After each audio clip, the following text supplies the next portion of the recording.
Hello, friends. Welcome back to the channel.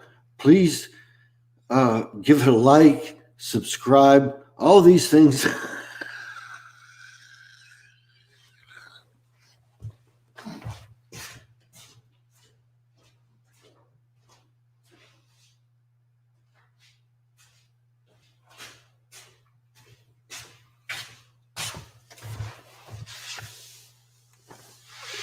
All right. Now, first of all, let me tell you something, fucking Brendan Snyder, with your, 2,000 views.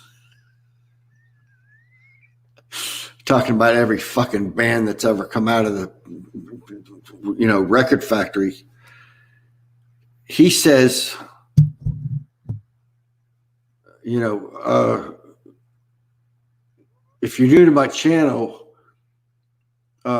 give it a thumbs up and subscribe. And as an added bonus, you'll be able to keep up with all of the bullshit going on in this, generic, godforsaken music scene that we have today. But that's not a bonus. That's what you're signing up for the goddamn channel for in the first place. You got me, Jack. You're not signing up for a channel so that channel can get likes and start making money. That's what you call your shit. That's not what the, that's like the cream. That's not what the, it's not what the cocksucking viewers are there for. So learn, or we might have to have a meeting.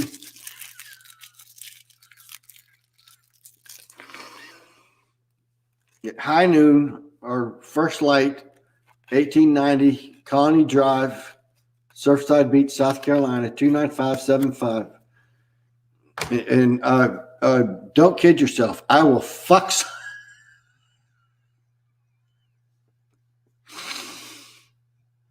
So, what I realized the other day, when I was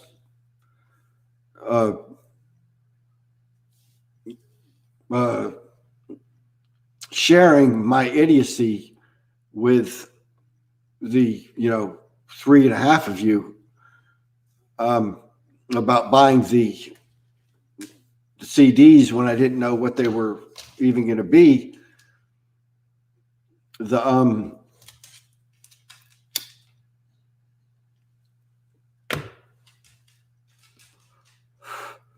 The funny thing about that was that it gave you a glimpse into my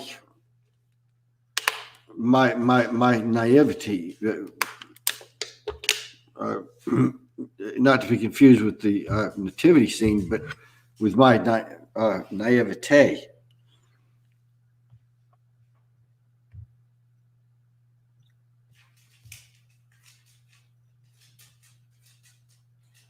Yeah, I'll be sure to click on the comment when fucking hell freezes over. So, but thank you for that. But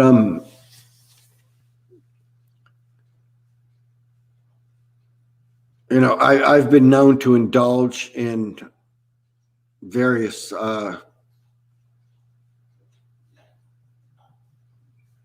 substances. And my mainstay is always cannabis. Oh, must call it cannabis these days. Can't call it smoke or weed or reefer or pot, because that somehow denigrates the sacred herb and medicine that it is. And I mean, I know it is. I'm glad it is, but none of that really makes a shit as to the fact that I like it. I'm going to do it. I'm going to keep doing it. I will cut your fucking throat if you try to get in the way of that. And, but I mean, I understand what's being said. It's just it's there again. It's kind of intent almost kind of like an intent type of thing. Sometimes some of the people that want to tell you that you should call things certain things because it's a spell. And then they say, well, it's like once you understand the spell, it loses its power and it doesn't matter anymore. So, I mean, there again, that's just the kind of thing everybody has to deal with on their own. And it's like,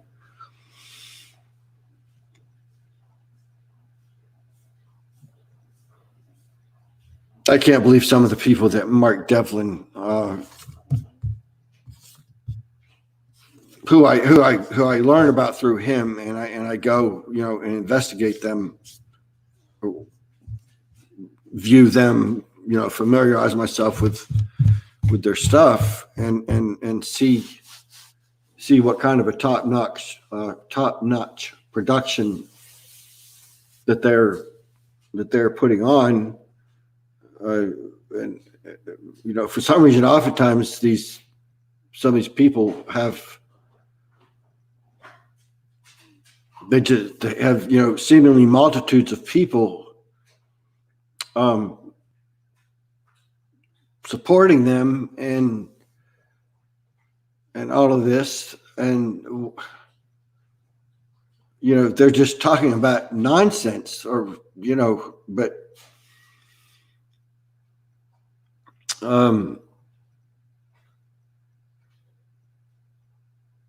I guess it's a situation where if I could, and I'm not saying everybody who's making money on YouTube is like this, but there's plenty of them that when you can figure out how to,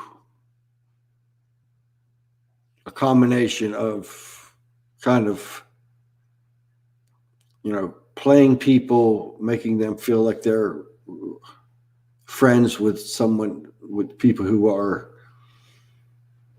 successful and don't have to really worry or anything a lot of times because of that audience. And again, not necessarily, I'm not saying anything wrong with that. But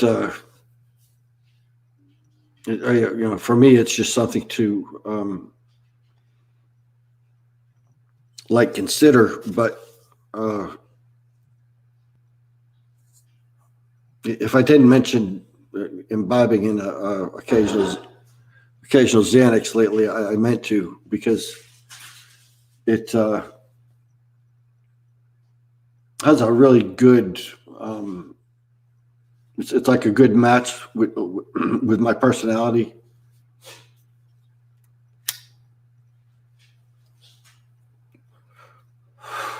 At least as long as you keep that little honeymoon going, and you don't start just. It's like with other things, when you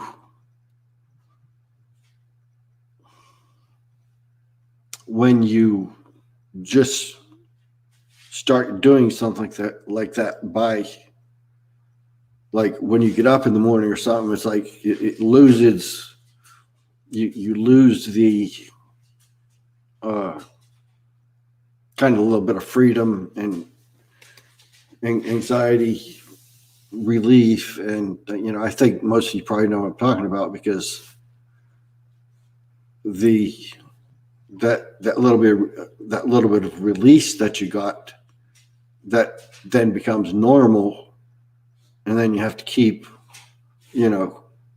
that's why with certainly nobody don't take advice for shit like that by me, but because it can always be disastrous and all that. But what I always do is then take breaks. Like, for instance, now I hadn't had these things in at least 30 minutes. Kidding. No, it had been at least like 3 years.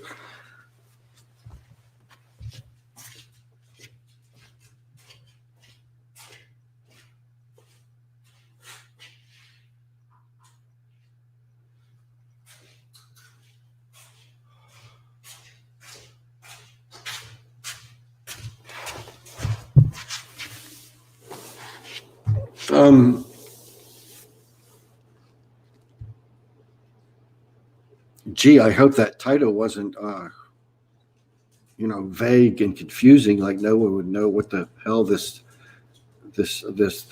angry loner fucking elderly man is talking about. I've always meant to get these,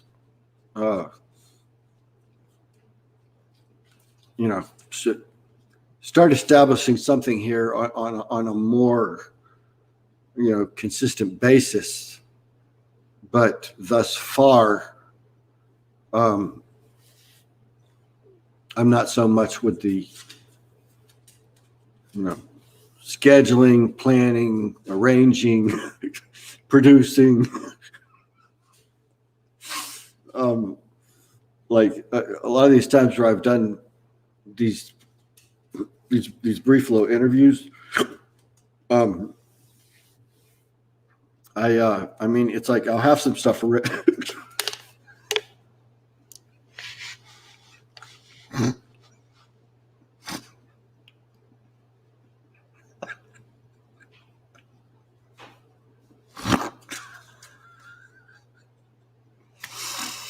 It's like,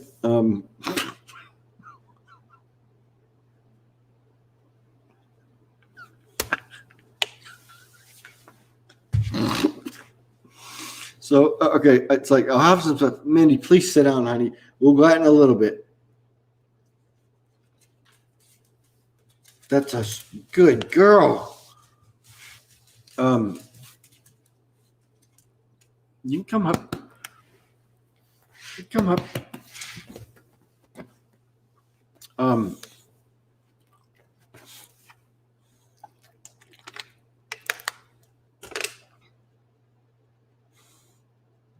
So it's like I will have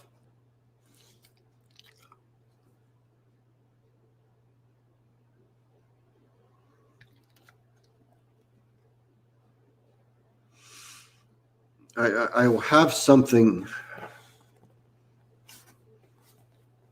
I have like a couple little questions or points that I want to make, but as soon as the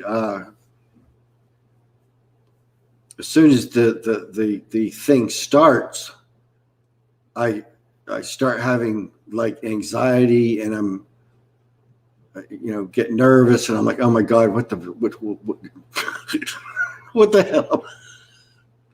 What the hell am I doing? What, it's like, what? And I'll go into like a kind of almost like a mini panic attack, and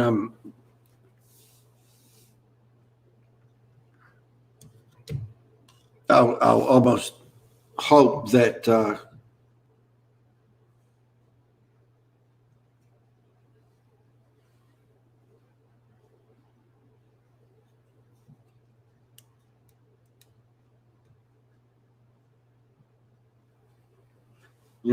kind of hope that the other person carries it, or well, actually, that I guess it's kind of like magical thinking, but okay, that's gonna have to do. I'm really tired of okay.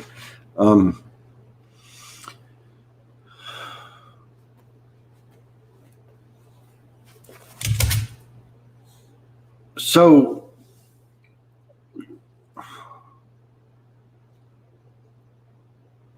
I mentioned in that James True chat a while back about how psychedelics had been a disaster for me, and I continue to hear people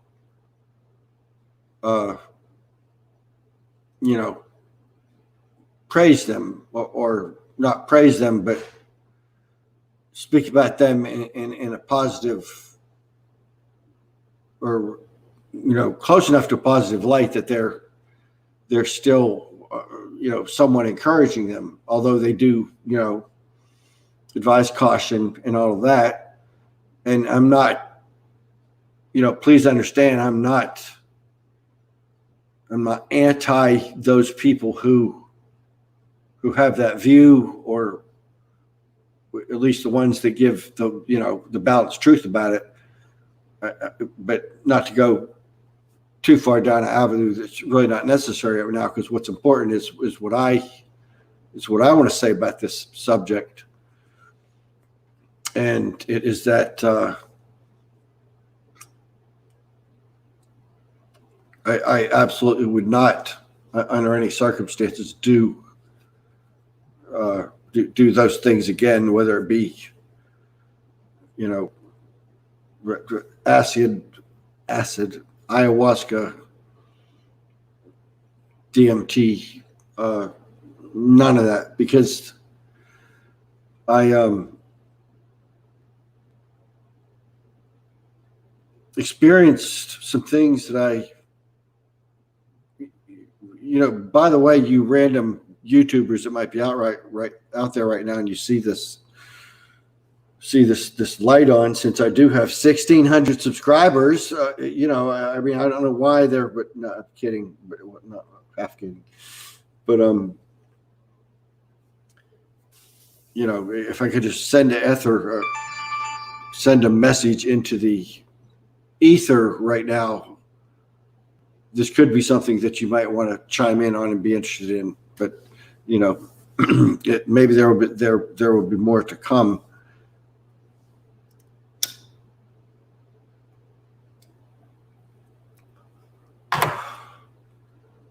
But I think one of the things, if I didn't mention that I wanted to try, that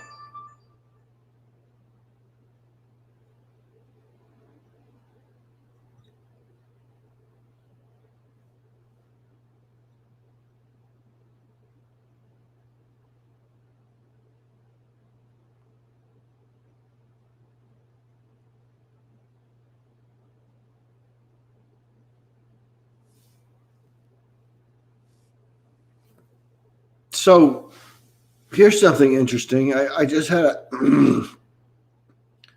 text, which I can look at and keep doing this at the same time, since it's not the same unit. But so this boss is telling me to join her chat, so that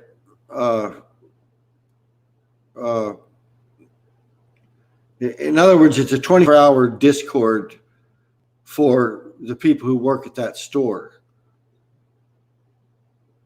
And I'm not interested in hearing what these idiots have to say 24 hours a day, about the goddamn low-paying shit, slave job in hell. I get enough of that while I'm there. So,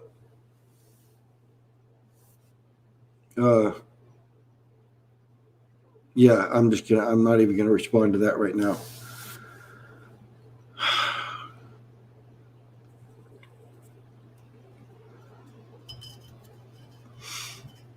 But one of the initial things I was trying to head to, to do with music, was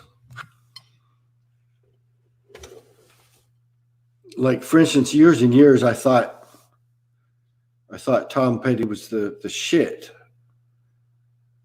and don't ever need to hear any of 70s stuff again. There's that one album I think I would like to get from the 80s, called Let Me Up, I've Had Enough, with I think only one hit on there, Jamming Me.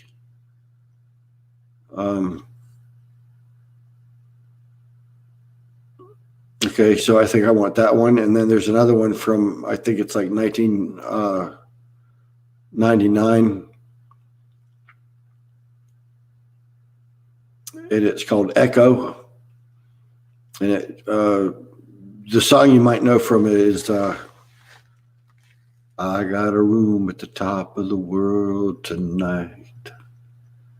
I got a room at the top of the world tonight. A very nice song, and might be one other one, like no big hits on it, and I don't know what, uh, Mike Campbell was talking about, but he was saying it was a very dark period.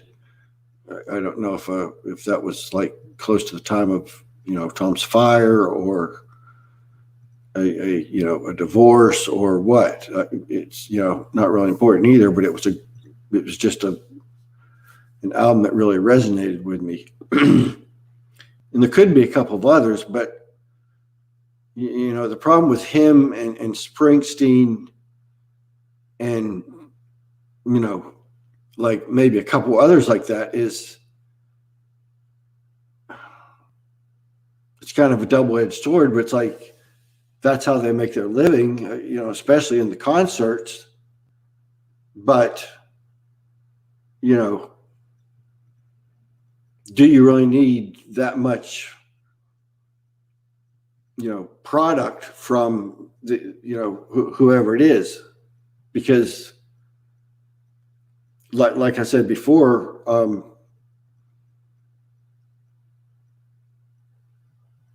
people are not,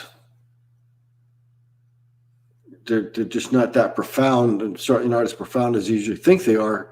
I mean, now when it comes to bands, yeah, there's often, I would draw the line at three. There's often three just outstanding, balls to the wall,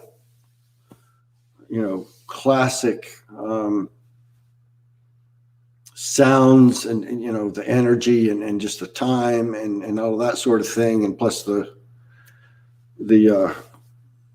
creativity, and the arrangements, or the lack of the arrangements, and the chemistry at the time, and I continue to be a little bit amazed by the just the depth that some of these people are into with. I mean, God knows the money they've spent on these music collections, especially some of these people who are buying, I mean, multiple box sets, within a year. But I mean, I really guess that part of it is just me kind of, I probably say bouncing off too much, but kind of me just bouncing off, where I was in music. I shouldn't be, I have Xanax in me, I shouldn't be.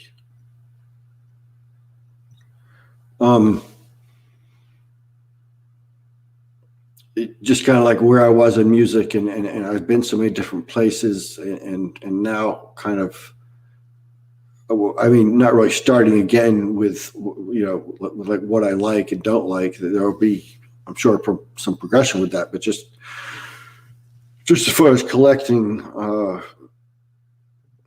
stuff, I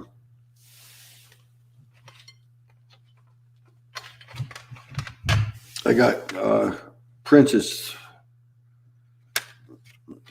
some Prince's first stuff. And that's the kind of thing I could have done with him, I guess, in a way. But that was his thing. I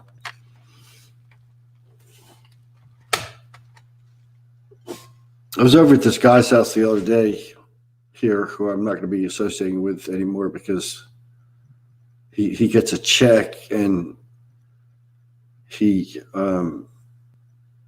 accused me of taking some of his bud when he left the room, which I would not do to somebody who's, I mean, it's not like he was a friend, but I'm not going to sit in somebody's house and do something like that. My intention is to not even do anything like that ever anymore. But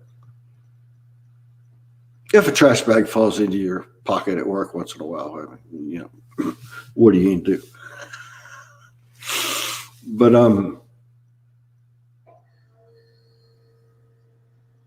why did I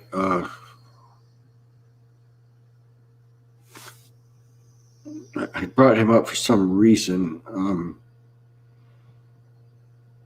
Uh, it had something to do with his lame. I guess it's just his lame, attitude and everything, like about music. Like he has a bunch of, and that's one of these other things I differ so much from these. I enjoy listening to these people who are so focused on metal and all that, but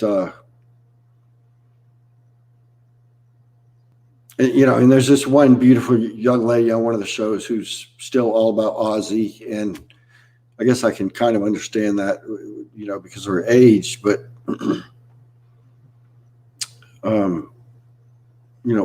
Ozzy, seriously, in 2020.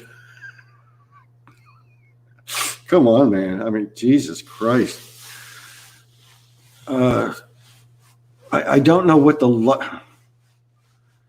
I don't know what that line is for me yet.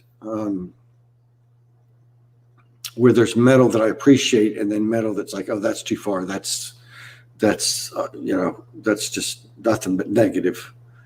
Like, for instance, and I know I'm going to jump genres of metal here. I don't care. But like, your Iron Maidens, your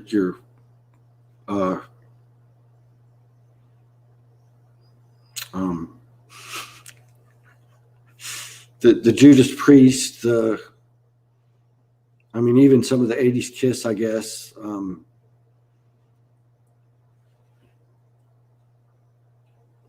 Certainly Black Sabbath. People like that, I don't have a problem with the like the amount of heaviness, and there again, I'm probably not into the right. But to me, there's some hope and there's some joy in a lot of that stuff, because of like the way they're telling the truth. For that matter, Dio and Black Sabbath tell a lot of truth, even though it's they're kind of it's framed in something that's not not la la la, but yet it's still very serious truth. But let me just show you this one before I go. This one person who is the type of music that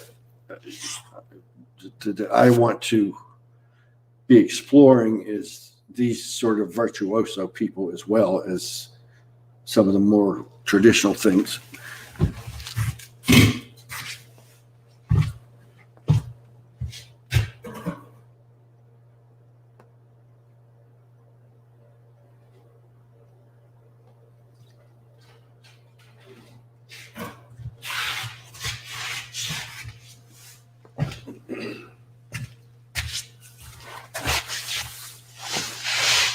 Okay, so I'm going to leave that behind me for a minute, and I'm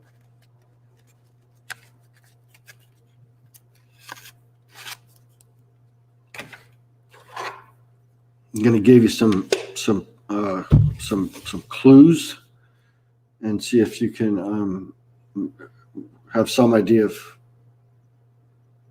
this. It's not.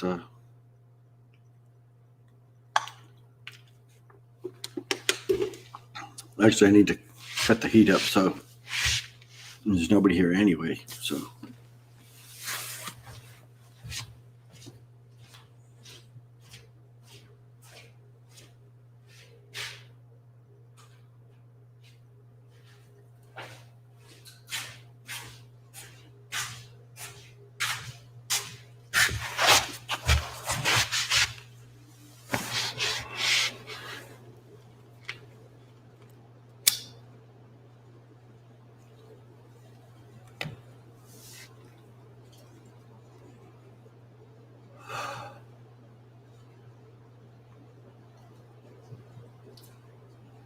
I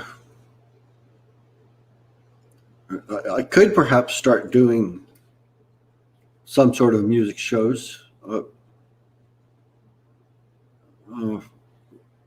Not for for no other reason than to be something that I haven't seen, because you know it's like the needle drop guy. He's all about what's happening right now, which is all of that shit, and then you've got these, probably dozens of people going over classic metal and all the different kinds of metal, which I'm enjoying some of that. I'm not, but uh, and then maybe I could find other people who were into eclectic. Actually, it'd probably be easy if I just start telling you some of this person I'm talking about from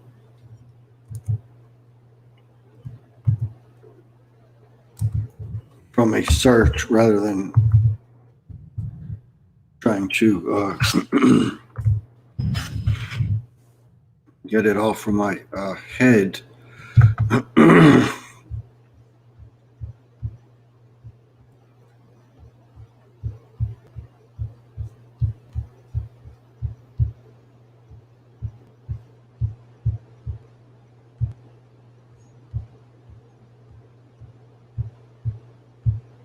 And if you were just in the mood to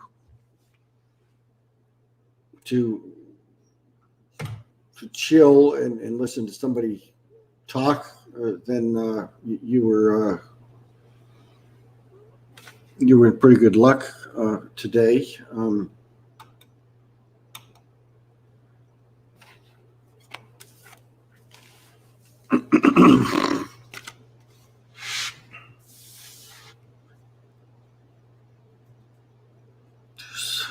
There's always so many things that I wish I would have, or that I think of that I wanted to mention later. That I'm trying to think right now if there's one or so that I meant to jump back on from recently.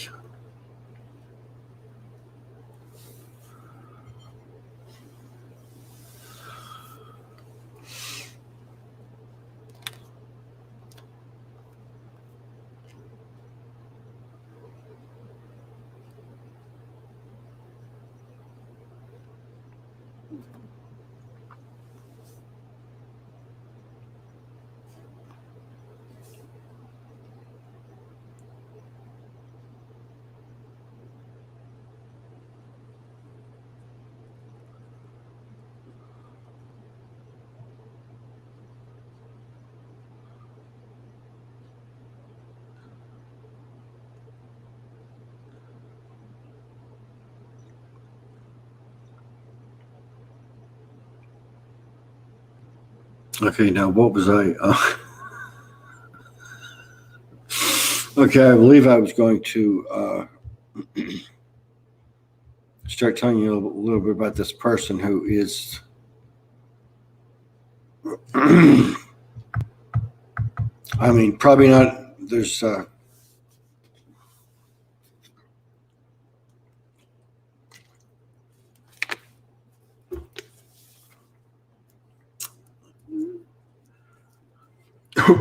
like probably not a lot of people around like this person, but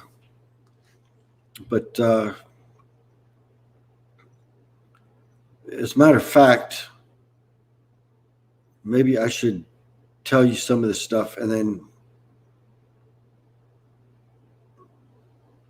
make it a contest.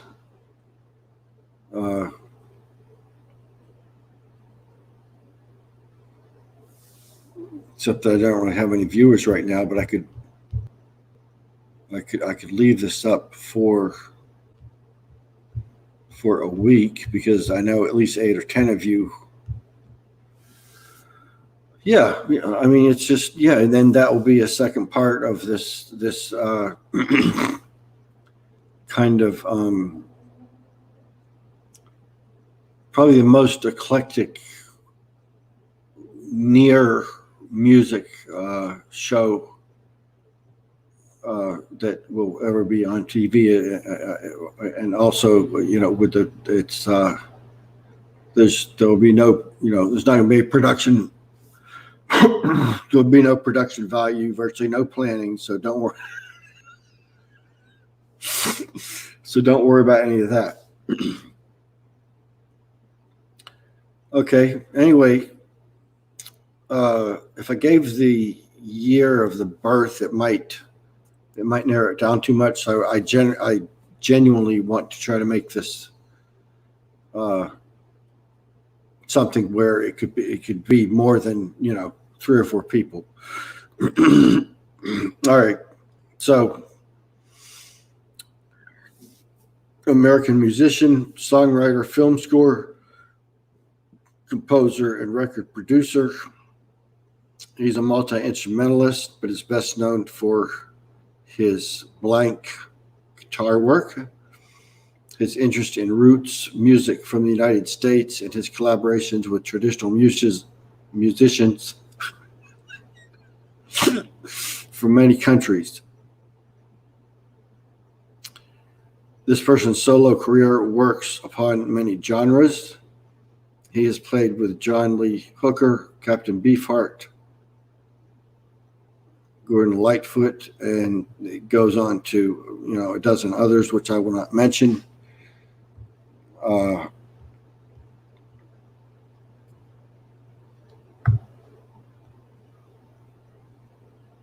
He was ranked in the top 10 on the Rolling Stones magazine's top 1,000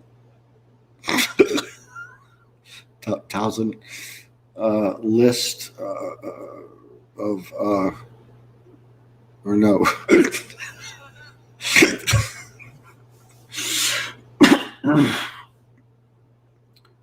I might have already said his name and not realized it, but he was ranked 8th.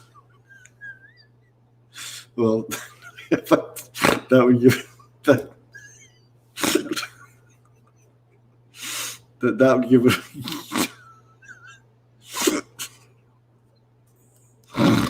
Okay, again, I don't remember if I said any of that too much where it's going to already give it away, but if not, this person was ranked on the Rolling Stones magazine's 2003 list of the 100 greatest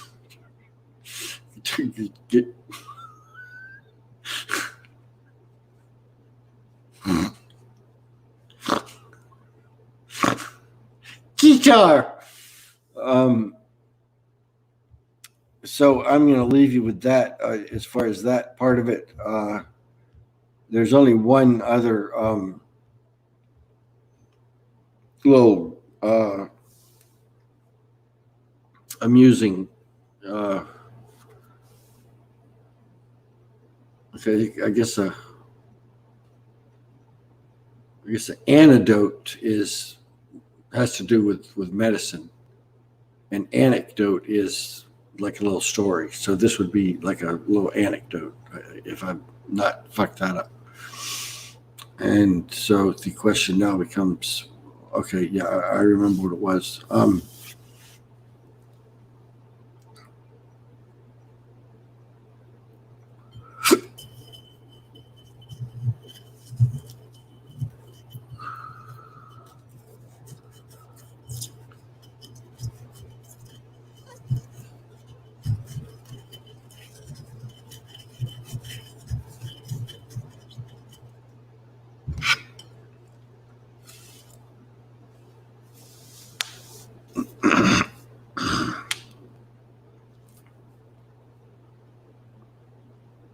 Okay, so I generally, when someone sets something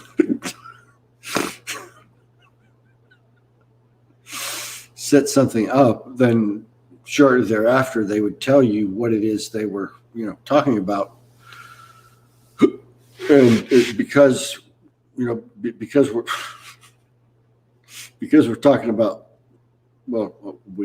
because I'm talking about music, it reminded me of the Squidbillies, which I don't watch anymore, but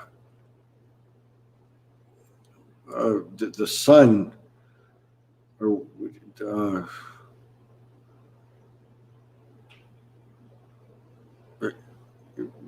I believe it was his son, was asking, the father early, what did he think about white people, and the kind of mood was that they were going to not think much about white people, but so they're kind of thinking and mulling it over, and the father early says, well, I like them old Doobie Brothers, and the son, or whichever way it went, said, yeah, them Doobie Brothers are all right, I guess. So I guess white people are okay.